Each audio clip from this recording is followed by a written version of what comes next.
Hi guys, welcome to our channel Telugu audio stories with Maithri. నా ఛానల్ని ఎవరైనా ఫస్ట్ టైం చూస్తున్నట్టయితే తప్పకుండా లైక్ చేయండి, షేర్ చేయండి అండ్ సబ్స్క్రైబ్ చేయండి.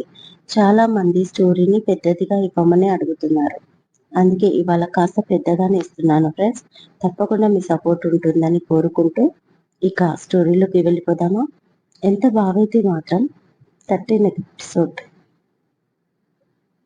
ఇంటికి కావలసిన అల్లుణ్ణి కొట్టేశానంటున్నారు, మీకేమైనా మర్యాదగా ఉందా అడుగుతుంది పార్వతి. ఇక షాక్ అవ్వడం గంగూబాయి వంతు అవుతుంది. ఏంటి, ఎవరు అల్లుడు? నేను అనేది మన అమ్మాయిను అడ్డుపెట్టి నన్ను బెదిరించిన ఆ జైగాడు గురించి అంటాడు గంగూబాయి. అదిగో మళ్ళీ మర్యాద తప్పుతున్నారు. అల్లుడిని గాడు గీడు అంటారా? అల్లుడు గారు అనాలి అంటుంది పార్వతి. నీకు పిచ్చి పట్టిందా? వాడితో మన అమ్మాయికి పెళ్ళేంటి?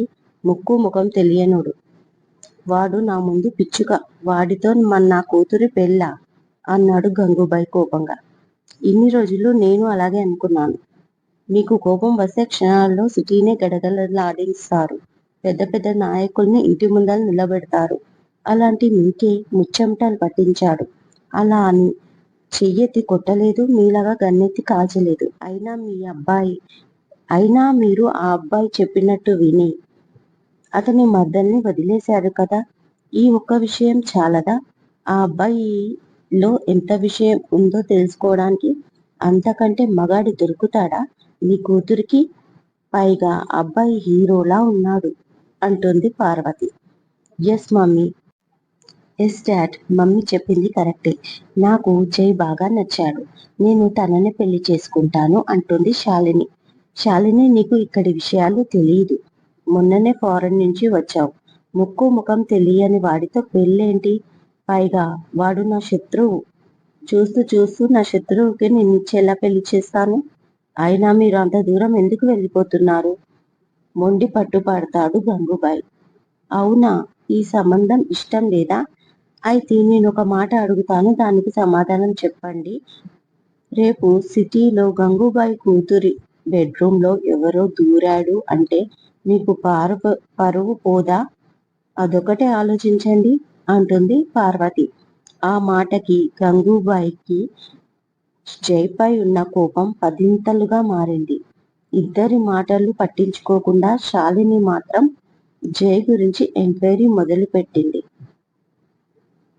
ఆ రోజు జరిగింది మర్చిపోయి సుశీల్తో లాంగ్ డ్రైవింగ్ కి ప్లాన్ చేసింది పప్పి.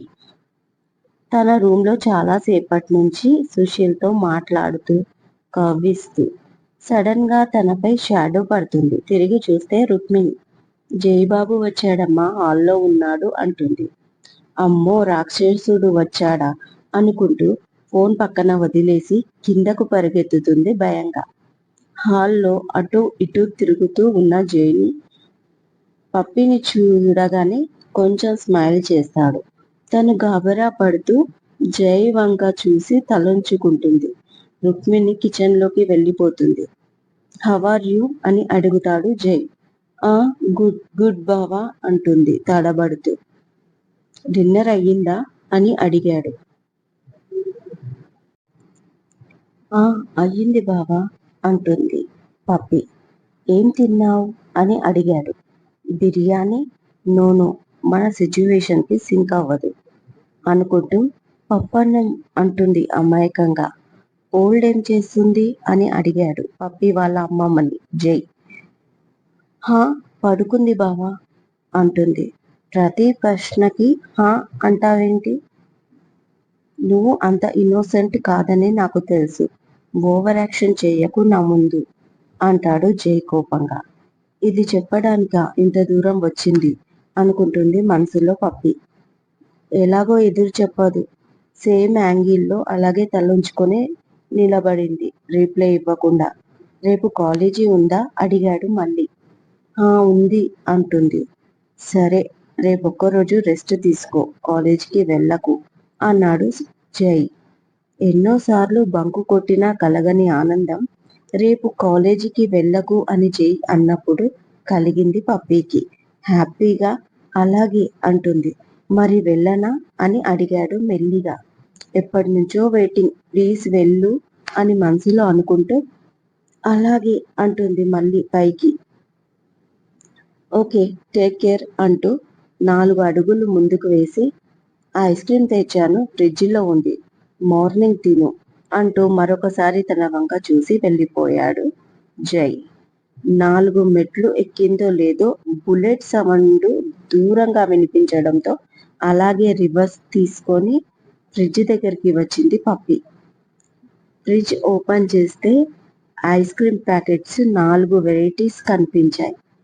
ఇక అంతే, అస్సలు ఆగలేదు పప్పి. 4 వెరైటీస్ ఒకే బౌల్లో వేసుకొని పైకి పరిగెత్తింది. లాంగ్ డ్రైవింగ్ ప్లాన్ గాలికి. సుశీల్ని లైన్లోనే ఉండగా ఫోన్ని గాలికి వదిలేసి హ్యాపీగా ఐస్ క్రీమ్ ఆనందించింది పప్పి. ఇదెక్కడి విడూరమే అమ్మా, నిన్న ఫోన్ ఎందుకు తీయలేదమ్మా అంటూ గొడవ పెట్టుకుంది ఫోన్లో సూరమ్మ ఉషతో. ఏం జరిగింది అమ్మా, ఎందుకు గాబరా పడుతున్నావు? కూల్గా అడిగింది ఉష. ఇంకేం జరగాలి, నిన్న నీ కూతుర్ని ఎవరో ఎత్తుకుపోయారు, తీసుకెళ్లిన 2 గంటలకు మళ్ళీ తెచ్చి వదిలేశారు. ఏం జరుగుతుంది ఇక్కడ? వయసులో ఉన్న ఆడపిల్లని అలా ఎత్తుకుపోవడం ఏంటి, మళ్ళీ తెచ్చి వదలడం ఏంటి? అసలు ఏంటి నువ్వు ఈ విషయం పట్టించుకోకుండా నీ పని నువ్వున్నావు? అసలు నిన్ను కాదు, మీ నాన్నననాలి. డాక్టర్ చదివించి తప్పు చేశారాయన అంటుంది సూరమ్మ. నా డాక్టర్ చదువుకి పప్పిని ఎవడో ఎత్తుకుపోయిన దానికి ఏంటి సంబంధం అని అడుగుతుంది ఉష. అది కాదే, వయసులో ఉన్న పిల్ల. అయితే అయితే అంటావేంటే, ఎవరో ఎత్తుకుపోయారంటే దానికి పెళ్ళవుతుందా? మా కాలంలో ఇలాంటివి లేవమ్మా. ఏంటో నువ్వు చాలా మారిపోయావే ఉషా అంటుంది సూరమ్మ. అమ్మ, నువ్వు అనుకున్నట్టు ఏమీ జరగలేదు, ఏదో చిన్న గొడవ. మమ్మల్ని బెదిరించడానికి పప్పిని ఎత్తుకుపోయారు, మళ్ళీ మేం వార్నింగ్ ఇచ్చేసరికి తీసుకొచ్చి వదిలేశారు అంటుంది. అంతే. ఎవరు ఎవరితో గొడవ పడ్డారు అడుగుతుంది సూరమ్మ. అదే మన జై అనే మాట నోట్లోనే ఆపేసుకొని మీ అల్లుడు గారు బ్యాంకు నుంచి ఎవరికో లోన్ ఇచ్చారంట, వాళ్ళు సరిగా కట్టలేదు, దాంతో గొడవ పడ్డారు. ఆ తీసుకెళ్లిన వాళ్ళు మమ్మల్ని బెదిరించడానికి పప్పిని పట్టుకెళ్లారు. మీ అల్లుడు గారికి విషయం తెలియగానే వాళ్ళకి ఫోన్లోనే వార్నింగ్ ఇస్తే పప్పిని మళ్ళీ తీసుకొచ్చి వదిలేశారు. నీకు తెలీదు, మీ అల్లుడు గారు గొప్ప హీరో అంటూ నవ్వుతుంది ఉష. దొంగ ఎదవలు, అంత పిరికే వాళ్ళైతే ఎందుకు ఎత్తుకుపోయారు అంటుంది. ఇప్పుడు నీకు అది తిరిగి వచ్చినందుకు బాధ అడుగుతుంది ఉష. చిచి, అలాంటిదేమీ లేదు, నా మనవరాలు క్షేమంగా ఉండడమే నాకు కావాలి. ఇక పైన అల్లుడికి ఎవరితో గొడవ పడొద్దని చెప్పు, కనీసం పరమేశ్వరి పెళ్లి అయ్యే వరకు అంటుంది సూరమ్మ. అలాగే, నేను చెప్తాను. ఇంతకీ పప్పి ఏం చేస్తుంది? ఏముంది, పొద్దున లేచింది మొదలు ఎక్సర్సైజ్ అంటూ పాటలు పెట్టుకొని చిందులు వేసింది. ఇప్పుడు ఇడ్లీ తినవే అంటే వద్దు, నేను ఐస్ క్రీమ్ తింటాను అంటూ గిన్నెలో ఐస్ క్రీమ్ వేసుకొని టీవీ ముందు కూర్చుంది అంటుంది. అదేంటి, కాలేజీకి వెళ్ళలేదా, భయపడిందా? దానికెందుకే భయం, అది నా మనవరాలు, అది భయపెట్టేది కానీ భయపడేది కాదు అంటుంది సూరమ్మ. అబ్బో అనుకుంటూ ఒకసారి పప్పికి ఫోన్ ఇవ్వమ్మా అంటుంది ఉష. అనగానే పప్పికి ఇస్తుంది. మమ్మీ ఏం చేస్తున్నావు, ఎప్పుడొస్తున్నావు అంటుంది. నేను వస్తాను, కానీ నువ్వు బాగున్నావా అని అడుగుతుంది ఉష. ఏం బాగున్నాను, నిన్న కిడ్నాప్ అయ్యాను, చాలా తెలివిగా తప్పించుకున్నాను తెలుసా అంటుంది పప్పి. అవన్నీ తెలుసు, జై చెప్పాడు అనగానే గతుక్కుమంది పప్పి. అన్నీ చెప్పేశాడా, ఎందుకు చెప్పుకోడు, తన గొప్ప అంతా నీ ముందే కదా చూపించుకుంటాడు ఉడుక్కుంది పప్పి. వాడికి గొప్పలు చెప్పుకోవడం రాదు నీలాగా, మొత్తానికి భావపుణ్యమా అని ఐస్ క్రీమ్ తింటూ కాలేజీకి వెళ్ళలేదు కదా అంటుంది. తానే తెచ్చాడు, కాలేజీకి వెళ్ళొద్దని కూడా చెప్పాడు, వేస్ట్ అయిపోతుందనే తింటున్నా, నాకు దొరక్క కాదు ఐస్ క్రీమ్లు, మా పప్పాకి చెప్తే బోలెడు కొనిస్తాడు అంటుంది. అవును మరి, మీ పాప బ్యాంకులో పనిచేస్తాడు కదా, ఆయన డబ్బులు ఇచ్చి కొని పెడతాడు, అడ్డమైన ఫుడ్ తిని హెల్త్ పాడైతే డాక్టర్ని నేనున్నాను. నువ్వు చాలా లక్కీ పప్పి అంటుంది ఉష. అందుకేనా నన్ను కంట్రోల్లో పెట్టుకోవడానికి నీ అల్లుడు కూడా ఉన్నాడు యమకింకరుడు అంటుంది కోపంగా. ఏ మాటకు ఆ మాట చెప్పుకోవాలి. నా పప్పి చాలా పెద్దదైపోయింది. అన్నీ కరెక్ట్ గా ఆలోచిస్తుంది అంటుంది ఇంకొంచెం రెచ్చగొడుతూ ఉష. బాయ్ మమ్మీ అంటూ కాల్ కట్ చేస్తుంది పప్పి.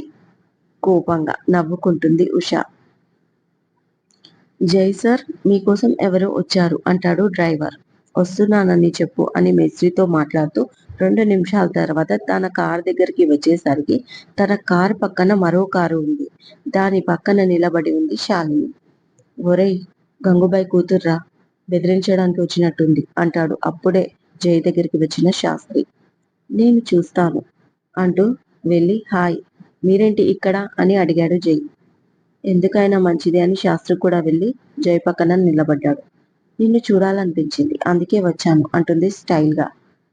శాస్త్రి కళ్ళు పెద్దవయ్యాయి. ఏంటి, మా వాడిని చూడ్డానికి వచ్చిందా అనుకుంటాడు. ఎక్స్క్యూజ్ మీ, కమ్ అగైన్ అంటాడు జై. నిన్ను చాలా మిస్ అవుతున్నాను. నువ్వు నా బెడ్రూమ్ లోకి వచ్చి నాకు ఆకలి నిద్ర లేకుండా చేశావు అని మనసులో అనుకుంటూ, మా డాడీతో నీ ప్రాబ్లం ఏంటి అదే తెలుసుకుందామని వచ్చాను. If you don't mind coffee అంటుంది స్టైల్ గా. ఇట్స్ ఓకే, మా వాళ్ళ దగ్గరికి వచ్చినందుకే నేను మీ ఇంటికి రావాల్సి వచ్చింది. ఇది మా ప్రాబ్లం, ఏదైనా ఉంటే మేము చూసుకుంటాం అన్నాడు జై. అతనిలో కాన్ఫిడెన్స్ లెవెల్ బాగా నచ్చింది. మరొకసారి ఫిదా అయిపోయింది శాలిని జైకి.